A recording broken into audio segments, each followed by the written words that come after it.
Hello नमस्कार सम्पूर्णमा। आज मेरो यो भिडियो जर्नी 68 आइपुग्यो। आजसम्म हजुरहरूले जति हेरेर साथ दिनुभयो, माया गर्नुभयो, त्यसको लागि धेरै धेरै धन्यवाद। आज म चाहिँ शिक्षा क्षेत्रसँगै सम्बन्धित अझै एउटा इम्पोर्टेन्ट टपिकको बारेमा कुराकानी गर्न आएको छु यहाँ। त्यो चाहिँ हो वर्किङ मेमोरीको बारेमा है त। वर्किङ मेमोरीको बारेमा हामी कति बुझ्छौँ बुझ्दैनौँ। मैले मेरो बुझाइअनुसार चाहिँ आज एउटा भिडियो बनाउनु पर्छ कि जस्तो लागेर यो भिडियो बनाएको।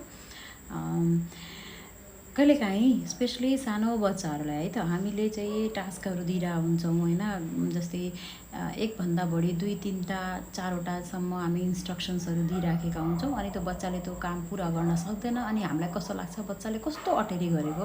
जस्तै अभिभावकहरूलाई, टिचरलाई पनि त्यस्तै लाग्छ। फर इक्जाम्पल, एउटा चार्ली नाम गरेको कुनै स्टुडेन्ट छ, एउटा बच्चा छ। उसले घरमा चाहिँ उसको मम्मीले अथवा बाबाले, बाबु यो एउटा कुनै खिलौना छ होइन, मानौँ यो कुनै एउटा खिलौना भयो, यो खिलौना तिमीले चाहिँ यसलाई चाहिँ अर्को रुममा लगेर राख, अनि त्यो रुमबाट आउँदाखेरि त्यहाँनिर थाल छ, त्यो थाल पनि लिएर आऊ, त्यो थाल चाहिँ किचनमा राख है भनेर भन्नुभयो होइन। अब बच्चालाई चाहिँ रुममा जान पठाउनु भयो, अनि त्यसपछि गएर यो खिलौना त्यहाँ राख्न भन्नुभयो, त्यो थाल खोज्न भन्नुभयो र त्यो थाललाई चाहिँ किचनमा राख्न भन्नुभयो होइन। अब बच्चाले के गर्छ, बच्चाले चाहिँ यो खिलौना अर्को रुममा त लैजान्छ होइन, लैजान्छ अनि यही खिलौनासँग बसेर ऊ खेल्न थाल्छ क्या है। अनि त्यसपछि उसले अरू बाँकीका 3-4वटा टास्क उसले बिर्सिन्छ। अनि हामी चाहिँ हेर्छौँ उसले काम गरेको होला जस्तो लाग्छ, अनि गएर हेर्दाखेरि बच्चा चाहिँ त्यही खिलौनासँग खेलेर बसिरहेको हुन्छ। अनि हामीलाई कस्तो लाग्छ भने हामीलाई रिस उठ्छ, अनि हामी चाहिँ अब गाली गर्ने हुन्छ, हात छोडिदिने होइन, कस्तो अटेरी गरेको जस्तो लाग्छ क्या। त्यस्तो हुँदैन। बच्चाहरूको क्याच गर्ने चाहिँ एउटा आफ्नो क्षमता हुन्छ, त्यसैलाई हामी वर्किङ मेमोरी भन्छौँ होइन। वर्किङ मेमोरी बुझाउनको लागि मैले तपाईँहरूलाई एउटा इक्जाम्पल दिन्छु। यो एउटा सानो कप भयो है। यो सानो कपमा, यो सानो कप के को लागि काम लाग्छ, कपहरू के को काम लाग्छ भन्दाखेरि पानी पिउनको लागि है, पानी पिउनको लागि काम लाग्छ। तर यसमा के हुन्छ, हामी पानी राख्छौँ अनि पिइसकेपछि यो पानी त के हुन्छ, खाली हुन्छ।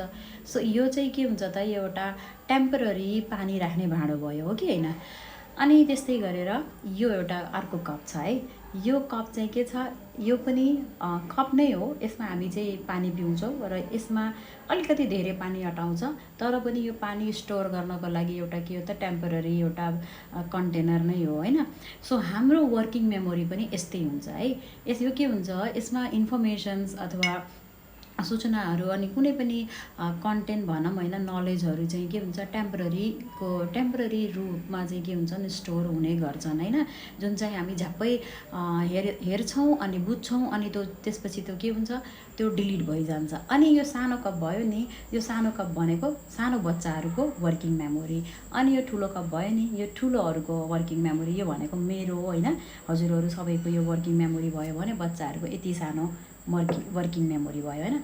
अब यसमा के हुन्छ, पहिले यो चाहिँ के छ त, एउटा टेम्पररी खालको मेमोरी हो। अनि बच्चाहरूको यो मेमोरीमा चाहिँ के हुन्छ त, थोरै चाहिँ इन्फर्मेसन अटाउँछ है, थोरै मात्र इन्फर्मेसन अटाउँछ है।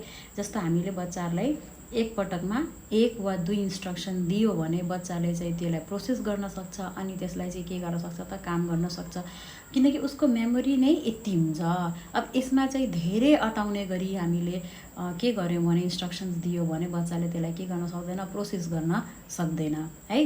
अनि अर्को कुरा के हुन्छ भन्दा, यो टेम्पररी पनि हुन्छ। टेम्पररी हुनको कारणले के हुन्छ त, त्यो अथवा उसले सुरुको टास्क मात्रै याद गर्न सक्छ। जस्तो अघि मैले भनेअनुसार चार्लीले चाहिँ त्यो खिलौना चाहिँ अर्को रुममा राख भनेको उसले सुरुको मात्रै चाहिँ के गर्न सक्छ, याद गर्न सक्छ। त्यसपछि गएर उसको वर्किङ मेमोरीमा त्यो मात्रै कुरा बस्यो, अनि त्यसपछि ऊ के गर्न थाल्छ त, खेल्न थाल्छ। अब हाम्रो वर्किङ मेमोरी यति हुन्छ। हामीले के गर्न सक्छौँ, हामी एउटा अडल्टले, वयस्क मान्छेहरूले एकपटकमा चाहिँ 5 देखि 7, 8वटासम्म हामीले टास्कहरू के गर्न सक्छौँ त, सम्झिन सक्छौँ र त्यसलाई चाहिँ प्रोसेस गर्न सक्छौँ। त्यसले गर्दा हाम्रो जति वर्किङ मेमोरी हुन्छ र हामीले त्यसलाई प्रोसेस गर्न सक्छौँ, एकैचोटि 1 by 1 हामी चाहिँ के गर्न सक्छौँ, काम गर्न सक्छौँ भने बच्चाहरूले त्यो सक्दैनन्। अब यसकोमा अब तपाईँहरूले भन्नु होला, कुनै बच्चाले चाहिँ गर्न सक्छ, मेरो बच्चाले त गर्छ भन्ने कुराहरू। अब यसको बारेमा अझै मैले तपाईहरुलाई क्लियर पार्नको लागि यसको पार्ट 2 भोलि ल्याउने छु। सो आजको लागि यति मात्रै। हजुरहरुको के छ बुझाइ सक्नुहुन्छ भने प्लिज कमेन्ट गर्नु होला। हस्त धन्यवाद। Bye bye, good night.